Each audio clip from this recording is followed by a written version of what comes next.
Little twins were sleeping on the cold ground, curled against each other like two fragile sparrows caught in a storm.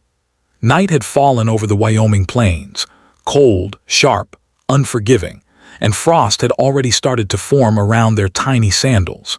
The wind pushed dust across the abandoned gas station where they lay, shivering beneath a thin blanket far too small for two children. It was past midnight when a lone horse stopped at the edge of the cracked pavement.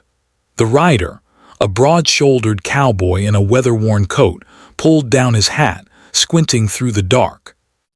Jack Maddox had been riding home after checking his cattle. He wasn't expecting to find anyone out here. This road was empty most nights, except for wandering coyotes and the occasional drunken drifter. But when he heard a soft sound, half whimper, half cough, he tightened his reins and listened again. There it was. A child. Jack swung down from his saddle, boots crunching against gravel. He walked slowly, cautiously, until the shapes beneath the broken station sign came into view. Two little girls. Maybe 6 years old. Identical. Cold as ice. One twin woke when she felt his shadow fall over them. She blinked up at him with large brown eyes that were far too tired for such a young face. Her lips were blue. "Mister," she whispered, her voice trembling, "are you real?" Jack knelt beside them, his heart cracking open. "I'm real," he murmured. "What are you two doing out here?" The girl didn't answer. She only turned and wrapped an arm protectively around her sister. Jack touched the blanket. It was damp. Their hair was tangled, their feet were bare.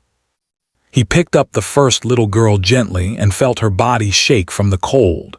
Then he scooped up the second, who stirred weakly in his arms. "Where's Mama?" he asked softly. The twins stared at each other, and then the one with the tiny scar on her eyebrow whispered, "Mama told us to hide until she came back, but she didn't come, mister." Jack's jaw tightened. "How long have you been out here?" "A long time," the first girl said. "The sun went asleep twice." 2 days. 2 whole nights. Jack's chest tightened with anger at whoever left them, at the world for being cruel to kids who deserved warmth, safety, and love. "All right," he said firmly, pulling off his coat and wrapping it around both girls. "You're coming with me." The quieter twin tugged on his collar, whispering, "Is it safe, mister?" Jack lifted them closer.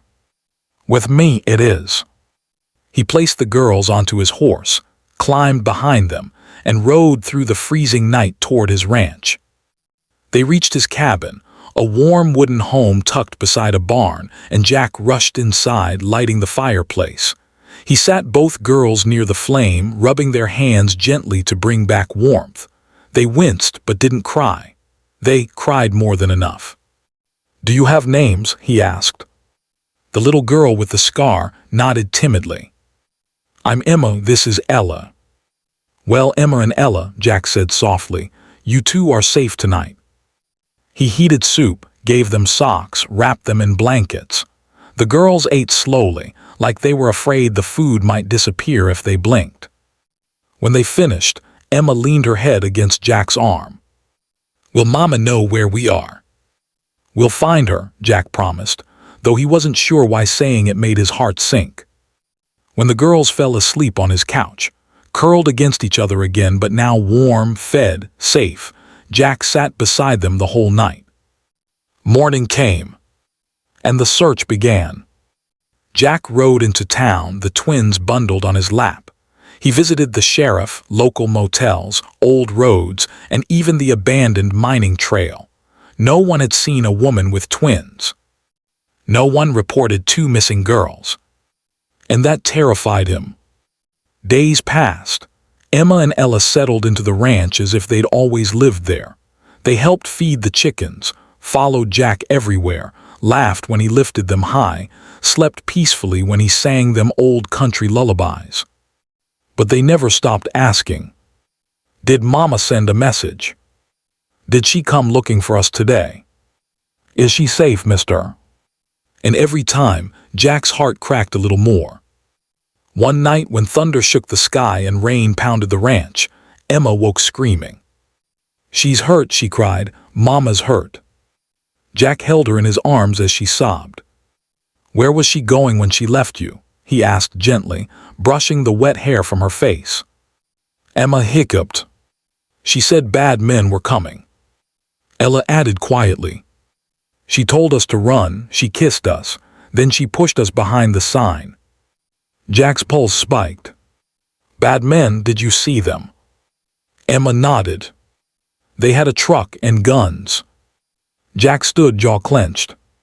This wasn't abandonment. This was danger. The next morning, he saddled his horse and took the twins to his closest friend, an ex-marshal named Boyd. Boyd listened, frowned deeply, and pulled out old wanted posters. "Jack, I think their mama was running from someone real bad," he finally said. "A smuggling group, nasty men." Jack felt heat rising in his chest. "They're looking for the girls. Or looking for the woman who disobeyed them." Jack slammed his fist on the table. "I'm not letting anyone near them." For days, Boyd and Jack searched old routes, abandoned shacks, and forest trails. Finally, near a ravine, they found signs, broken branches, a blood-stained cloth, and a shoe. Emma recognized it instantly. "That's Mama's," she whispered. Jack lifted her. "We'll find her." But the fear in his eyes told Boyd he wasn't sure she was alive. That night, as the twins slept on Jack's bed, Ella whispered, "Mr. Jack, if Mama doesn't come back, can we stay?" Jack froze. Emma climbed into his lap. "We won't be no trouble. We can help with the chickens and the dishes." Jack swallowed hard. "Girls, why me?" Emma looked at him with eyes so full of hope it tore him open. "'Cause you picked us up like we mattered." Ella added, voice tiny. "You didn't leave us." Jack hugged them both, eyes burning. "You're not going anywhere, not while I'm breathing." But before dawn broke, Boyd banged on Jack's door. "We found her." Jack ran outside. Boyd pulled back a tarp on the wagon. And there she was. Alive. Barely. A woman with dark hair, bruised face, torn clothes, but breathing. Jack's heart raced as he lifted her carefully. "What happened to you?" he asked. The woman's cracked lips trembled. I tried to keep them safe. They took everything from me. I didn't think I'd make it." "You did," Jack said. "You're safe now." And then, her eyes shot open. "My girls, where are my girls?" Jack pointed to the cabin. Inside, warm, safe. She covered her face and sobbed. Jack carried her inside. The moment Emma and Ella saw her, they screamed, "Mama," and ran to her. The woman collapsed, pulling both children into her arms as she cried over their heads, kissing them again and again. "I thought I lost you. I thought I'd never see you again." Jack stepped back, letting them reunite, the warmth of the moment fighting back every shadow in the room. When the mother finally looked up, her gaze met Jack. Tears streamed down her cheeks. "You saved them," she whispered. "How can I ever thank you?" Jack shook his head. "They saved me too," he said softly. Because they had. Those twins had filled every empty corner of his cabin and every empty corner of his heart. Her voice trembled. "Jack, what happens now?" Jack knelt in front of the twins and their mother. "You're staying here, all of you, until you feel safe, until you heal, or longer if you want." Emma and Ella beamed. Their mother stared at Jack, at his kindness, his strength, the gentleness he tried to hide, and she whispered, "We want." Jack smiled, slow and warm. In the end, it wasn't just a rescue. It was a beginning. 2 little girls found a father. A wounded mother found shelter. And a lonely cowboy found a family he never thought he deserved. All because one cold night he stopped to ask, "Where's Mama?"